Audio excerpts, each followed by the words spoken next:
ሰላም ጤና ይስጥልኝ የታማኝ መረጃ ቻናል ተከታታዮች በየሰዓቱና በየዕለቱ የሚወጡ የተመረጡ አዳዲስ መረጃዎችን በየሶስት ቀን ጠቅለል አድርገን በሳቢ መልኩ የምናቀርብበት የመረጃ ሰዓታችን ደርሷል። አብራችሁን ቆዩን። ቻናላችንን ሰብስክራይብ፣ ሼርና ላይክ ማድረግ እንዳትረሱ።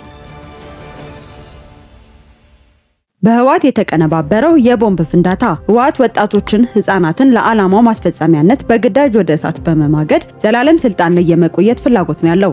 የትግራይ ህዝብ ከጎኑ ሊሰለፍለት ያልቻለው የህወሓት አንጃ ንጹሃንን ኢላማ ያደረገ ጥቃትን በመፈጸም በፌዴራል መንግስቱ የተፈጸመ አድርጎ ለማቅረብና ህዝቡን በብሶት ከጎኑ ለማሰለፍ ውሳኔ ላይ ደርሷል። ይህን ውሳኔ በዋነኝነት የወሰኑት ሞንጆሪኖ፣ ወዲ እምበይተይ፣ ወዲ መድንና ክንፈ ዳኛው እንደሆኑ የታወቀ ሲሆን ጥቃቱ በአብያተ ክርስቲያናት፣ መስጊዶች፣ መናኸሪያዎች እንዲሁም ህዝብ በሚገኝባቸው የገበያ ማዕከሎች ላይ ያነጣጠረ እንዲሆን ከውስጥ ሾልኮ ወጥቷል። ጥቃቱ እውነትም የፌዴራል መንግስቱ ጥቃት ነው ተብሎ እንዲታመንና ጥርጣሬ እንዳይፈጠር በማሰብ ከህዝብ መገልገያዎችና ከሃይማኖት ቦታዎች በተጨማሪ የህወሓት የራሱ ንብረት በሆኑት በመሰቦ ሲሚንቶ ፋብሪካ፣ መስፍን ኢንጂነሪንግና አልመዳ ጨርቃ ጨርቅ ላይም በስሱ መሰል ጥቃት እንዲፈጸም መታሰቡን ጭምር ከውስጥ ምንጫችን ባገኘነው መረጃ ማረጋገጥ ችለናል። ይህ በእንዲህ እንዳለ የጦርነት አባዜው አለቅ ያለው ህወሓት በራያ አላማጣ በኩል ሌላ አዲስ የግጭት ሰንሰለት ለመክፈት በከፍተኛ ሁኔታ እየተንቀሳቀሰ ነው። በዚህም ወጣቱን በግዳጅ ወደ ጦርነቱ እንዲሄድ ሲያደርግ ነዋሪው ህዝብና መንግስት ሰራተኛው ላይ ደግሞ ብሔራዊ ገቢ በሚል ከፍተኛ የግዳጅ ገንዘብ ተመንጥሎ እንዲሰበሰብ እየጠየቀ ይገኛል። በተጨማሪ ቡድኑ የክልሉ ከተሞችና ወረዳዎች ግንባር ደጀን ህዝብን ማስተሳሰር በሚል መፈክር ዳግም ድርጅቱና ጦርነቱን በትግራይ ህዝብ ዘንድ ተቀባይነት እንዲያገኙ የማድረጊያ መድረክ እያዘጋጀ ነው። ሆኖም ግን ልጆቻችንን በኃይል ቀምታችሁና እኛን የፖለቲካ ሴራችሁ መጠቀሚያ እያደረጋችሁ ከዚህ በኋላ ደጀን ልንሆናችሁ አንችልም በሚል ህዝቡ ጠንካራ የተቃውሞ ምላሹን እየሰጠ ይገኛል። ከህወሓት የጦርነት እንቅስቃሴ ጋር ተያይዞ የአውሮፓ ሰላም ፋውንዴሽን ህወሓት እያካሄደ በሚገኘው ተንኳሽ አካሄድ ሳቢያ ዳግም የከፋ ግጭት ሊቀሰቀስ እንደሚችል ስጋት እንዳለው በመግለጽ ቡድኑ ከሚያደርገው ተንኳሽ እንቅስቃሴ እንዲቆጠብ የሚያሳስብ መግለጫ አውጥቷል። የፕሪቶሪያው ስምምነት ሙሉ በሙሉ እንዲተገበሩና ችግሮቹ በሰላማዊ ውይይት እንዲፈቱ ጥሪ አቅርቧል። ዳግም ወደ ግጭት መግባት የሰብአዊ ቀውሱን እንደሚያባብሰው በመግለጽ ለፖለቲካዊ ልዩነቶች ወታደራዊ መፍትሄ እንደሌለ የአውሮፓ ሰላም ፋውንዴሽን አሳስቧል። በተመሳሳይ አምኒስቲ ኢንተርናሽናል ህወሓት ኤርትራን ጋብዞ በክልሉ እየቀሰቀሰ የሚገኘውን አዲስ ግጭት ተከትሎ የትግራይ ህዝብ ከሰሜኑ ጦርነት ወቅት በከፋ መልኩ በሻዕቢያ ታጣቂዎች የሰብአዊ መብት ጥሰት ሊደርስበት ይችላል ብሎ እንደሚገምት ከወዲሁ አሳውቋል። ቀደም ሲል በሻዕቢያ ለተፈጸሙት አሰቃቂ በደሎች እስካሁን ተጠያቂነት ሳያመጣ ዳግም ህዝብ ተጨማሪ ስጋት ውስጥ መውደቁን ተቋሙ አስፍሯል። ችግሮች በአስቸኳይ በንግግር እንዲፈቱና ጦርነት እንዲቆም አምኒስቲ ኢንተርናሽናል ጠይቋል። ህወሓት የ80 ዓመት አዛውንት የትግራይ እናቶችን ሳይቀር ከደፈረው ያለ አንዳች ርኅራኄ በማጸናቸው ብረት በመጨመር በታሪክ ታይቶ በማይታወቅ ዘግናኝ ግፍ ከፈጸሙ የሻዕቢያ ወታደሮች ጋር ጽንፈኛ ህወሓት አብሮ ለመስራት መነሳትና እነሱን ወደ ትግራይ መሬት ጋብዞ በጭፈራ መቀበል የትግራይ እናት ደም ላይ እንደመቀለር ሊወሰድ ይገባል።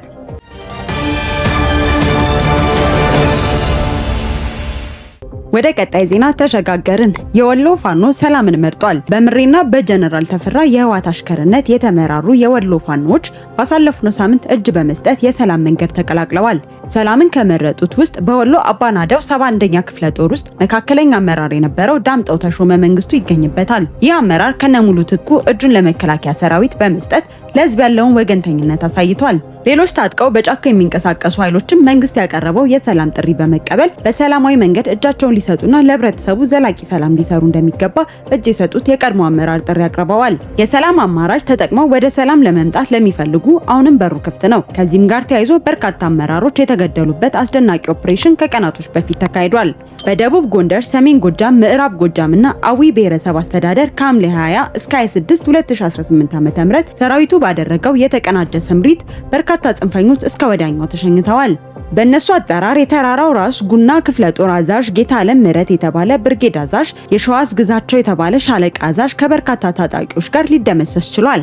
እንዲሁም በኦፕሬሽኑ የቃታ መሳሪያ አርፒጂ ላውንች ቦምብ ሲማረክ የፈንጅ ፊውዝ ከነተቀጣጣይ ገመዶቹ እንዲሁም ከ180 ኪሎ ግራም ለፈንጅ ማቀጣጠያ የሚል አልሙኒየም ጋር በቁጥጥር ስር ውሏል። በተመሳሳይ በማዕከላዊ ጎንደር ዞን በምዕራብ በለሳ ወረዳ በተካሄደ ሰፊ ኦፕሬሽን በርካታ ከፍተኛ አመራሮችን ከነታጣቂዎቻቸው በመደምሰስ በአካባቢው ማህበረሰብ ዘንድ ለረጅም ጊዜ የነገሰውን የደህንነት ስጋትና ፍርሃት በአንድ ጀንበር መግፈፍ መቻሉ ታውቋል። አሁን የህዝብን ሰላም የማይሹ አካላት ዱካ እየተከታተለ ሰራዊታችን የሀገራችንን ሰላም ያስቀጥላል። ከጸጥታ ኃይላችን ጋር በተያያዘ መረጃ አየር ኃይላችን የዘመኑን ቴክኖሎጂ መጠቀም የሚችል የሰው ኃይል በማብቃት በርካታ ፓይለቶችን፣ ቴክኒሽያኖችን፣ የአስተዳደር ባለሙያዎች እያፈራ የዘመኑን የውጊያ ቴክኖሎጂዎች እየታጠቀ ወደፊት በመገስገስ ላይ ይገኛል። ተቋሙ የላቀ የራዳር ቁጥጥርና የቅድመ ማስጠንቀቂያ ስርዓቶችን በመጠቀም የሀገራችንን ሰማይ ለ24 ሰዓት በንቃት እየጠበቀም ነው። በተለይም ሀገራችን ለሚደቀኑባት የደህንነት ስጋቶች ፈጣን፣ ትክክለኛ ድል አድራጊ ምላሽ በመስጠት በኩል ያሳየው አፈጻጸም የኢትዮጵያን የፖለቲካና የኢኮኖሚ ህልውና አስተማማኝ አድርጎታል። ለዚህም ነው የኢፌዴሪ አየር ኃይል አዛዥ ሌተናንት ጀነራል ይልማ መርዳስ ኢትዮጵያን ሊፈታተኑ የሚሞክሩ ኃይሎችን ድባቅ የሚመታ ጀግና አየር ኃይል ተገንብቷል ሲሉ ለወዳጅም ለጠላትም የተናገሩት። የሰማዩ ንስር አየር ኃይላችን የሀገራችንን ሰማይ ሰላም በመጠበቅ በምድር ላይ የሚደረጉ የልማትና የሰላም እንቅስቃሴዎች ያለ ስጋት እንዲቀጥሉም ጠንካራ ከለላ ሆኖ ይቀጥላል።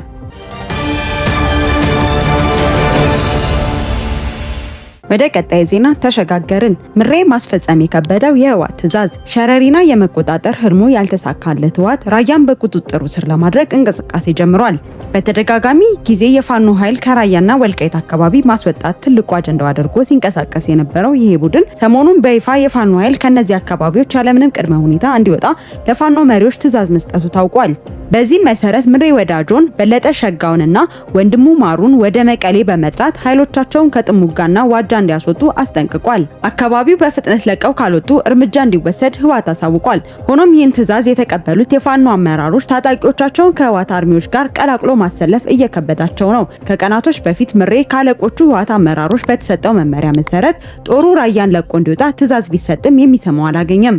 ራያ የአማራ ነው ብሎ የሚያምነው የጃሁና ሌላ አንድ ክፍለ ጦር ፈጽሞ ይህን አናደርግም በሚል አፈሙዝ ወደ ራሱ እንዳዞሩበት ለማወቅ ችለናል። እንዲሁ ወንድሙ ማሩ የተባለው አመራር ጥሩ ከወያኔ ጋር የመሰለፍ ሞራል ሆኖ ፍላጎት የለውም ሲል በግልጽ ሀሳቡን እንደማይቀበሉት ገልጸዋል። አሁንም ቢሆን ምሬ አንዳንድ ታጣቂዎችን በማሳመን ለህወሓት ወታደራዊ ድጋፍ ለመስጠት እየኳተነ ቢሆንም የሁሉ ታጣቂና አመራር አቋሙ ከሱ ተቃራኒ ሆኖበት ተቸግሯል። ራያን፣ ጥሙጋንና ዋጃን ለቀውጣ የተባለው ታጣቂ አልወጣም የሚል ምላሽ እየሰጠ እንደሚገኝ ለማወቅ ችለናል። በተያያዘ መረጃ የጽንፈኛ ህወሓት ልሳን ሚዲያዎች አስረስ ማረ ላይ ጠንካራ ዛቻና ማስጠንቀቂያ እየሰነዘሩ ይገኛል። ለዚህም ምክንያቱ አስረስ በኢትዮ ኒውስ ሚዲያ ላይ በቀረበበት ወቅት ለወሬው ድምቀት በሚል ወልቃይትና ራያ አንደራደርም ማለቱን ተከትሎ የተጀመረ ነው። በተለይ የደብረ ጽዮን ምላስ የሆነው ስታሊን ገብረስላሴ ከህወሓቶች የተላከለትን መልእክት በየሚዲያው በኩል በአስረስ አስተላልፏል። ቃል በቃል ስታሊን አስረስ ይህን ስህተት ቢደግመው እንገጥመዋለን በማለት ጌቶቹ ምን ያህል እንደተቆጡ ታሳብቆበታል። አስረስ ለዚህ ዛቻ ምንም ምላሽ ሲሰጥ አለመታየቱን ተከትሎ የህወሓት አሽከር ነው የሚሉ ክሶች እየቀረቡበት ይገኛል።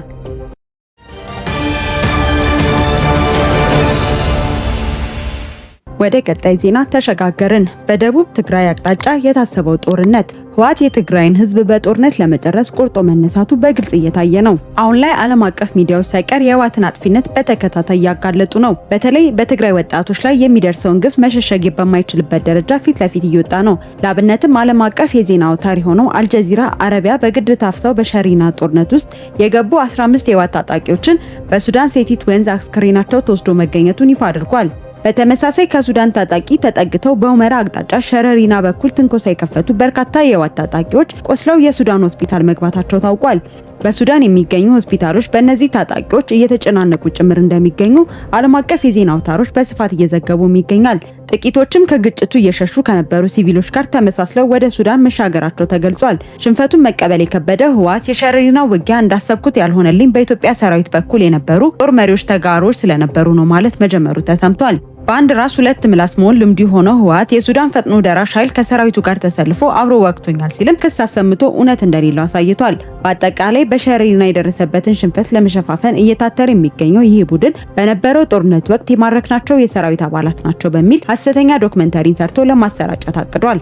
በተመሳሳይ የህወሓት ፖሊስ ቢሮ አባላትና የማዕከላዊ ወታደራዊ ኮማንድ ከፍተኛ አመራሮች በመቀሌ ከተማ ሐምሌ 8 2018 ዓ.ም ዳግም አምሳል በተባለ ልዩ ቦታ ሚስጥራዊ ስብሰባ አድርጓል። በስብሰባቸውም በቀጠናው አዲስ ወታደራዊ ውጥረትን ለማንገስና ኃይል ሚዛኑን ለመቀየር እቅድ መንደፋቸው ታውቋል። በዚህም የራሱን በርካታ ታጣቂ ከአልመዳ የተስፋ የሰራዊቱ መሰል ልብስ አሰፍቶ በማስለበስ ቀረጻ ማስጀመሩ ታውቋል።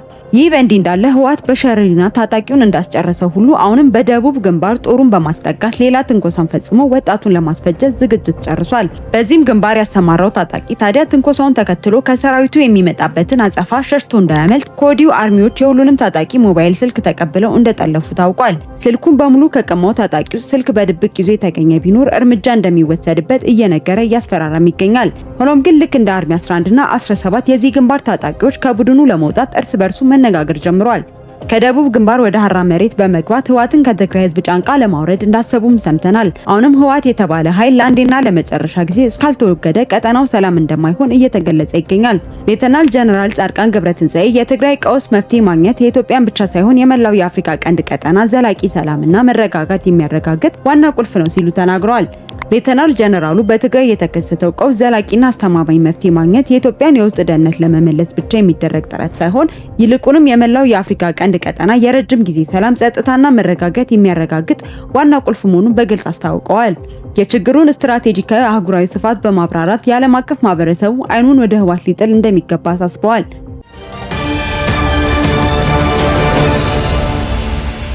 ወደ ቀጣይ ዜና ተሸጋገርን። ኢትዮጵያ ያላትን እምቅ ሀብት ወደ ተግባር ቀይራለች። ኢትዮጵያ ባለፉት ጥቂት ዓመታት የጀመረችው አጠቃላይ የኢኮኖሚ መዋቅር ማሻሻያ የዓለም አቀፍ መገናኛ ብዙሃንን ትኩረት በከፍተኛ ሁኔታ እየሳበ ይገኛል። ታዋቂው የዓለም አቀፍ የዜና መረብ CNN ኮኔክቲንግ አፍሪካ በተሰኘው ልዩ ዝግጅቱ የኢትዮጵያን ሁለንተናዊ የኢኮኖሚ ለውጥ በስፋት ዳስሷል።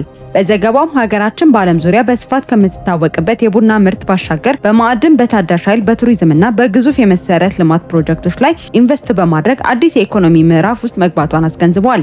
ከ15 ዓመታት በፊት ከሳህራ በታች ካሉ ሀገራት የኢኮኖሚ አማካይ በታች የነበረችው ኢትዮጵያ አሁን በአፍሪካ ውስጥ ካሉ 5 ግንባር ቀደም ኢኮኖሚዎች አንዷ እየሆነች መምጣቷ በአስደናቂ እድገት ተነስቷል። ኢኮኖሚያን በማስፋፋት ለራሷ የወደፊት ብልጽግና ብቻ ሳይሆን ለመላው አፍሪካ ቀጠና የኢኮኖሚ ሞተር እየሆነች መምጣቷን ዘገባው በሚገባ አሳይቷል። ዘጋቢዋ በልዩ ትኩረት ከተመለከተቻቸው መስኮች አንዱ የኢትዮጵያ የቱሪዝም ዘርፍ ነው። ኢትዮጵያ ያላትን እምቅ የቱሪዝም ሀብት እስከ ቅርብ ጊዜ ድረስ በሚገባው ልክ ሳትጠቀም ብትቆይም አሁን ላይ ግን በመደመር እሳቤ ከዋና የኢኮኖሚ ምሰሶች አንዷ ሆኗል። በተለይም በፈረንጆች 2023 ዩኔስኮ በዓለም ቅርስነት የተመዘገበውንና 250,000 ሄክታር መሬት የሚሸፍነውን የባሌ ተራሮች ብሔራዊ ፓርክ በመጎብኘት ስፍራው በዓለም ላይ በጥፋት ላይ ያሉ የእንስሳት ዝርያዎች መገኛ መሆኑን CNN አውስቷል። የቱሪዝም ዘርፉ ምርታ እያሳየ ያለው በጠቅላይ ሚኒስትር አብይ አህመድ አነሳሽነት የተጀመሩት የገበታ ለሸገር፣ ገበታ ለሀገርና ገበታ ለትውልድ ፕሮጀክቶች ባመጡት ትልቅ አቅም መሆኑን ዘገባው በስፋት ያትታል። ኢትዮጵያ ቀጠናዊ ትስስርን የሚያጠናክሩ ግዙፍ ፕሮጀክቶችን እውን እያደረገች ትገኛለች። ከ12 ቢሊዮን ዶላር በላይ በሆነ ወጪ እየተገነባ ያለውና በ2030 ሙሉ በሙሉ ተጠናቋ አገልግሎት ሲጀምር በአፍሪካ ተወዳዳሪ የማይገኝለት ግዙፍ ፕሮጀክት የሆነው የቢሾፍቱ ዓለም አቀፍ አውሮፕላን ማረፊያ ለዚህ ማሳያ ነው።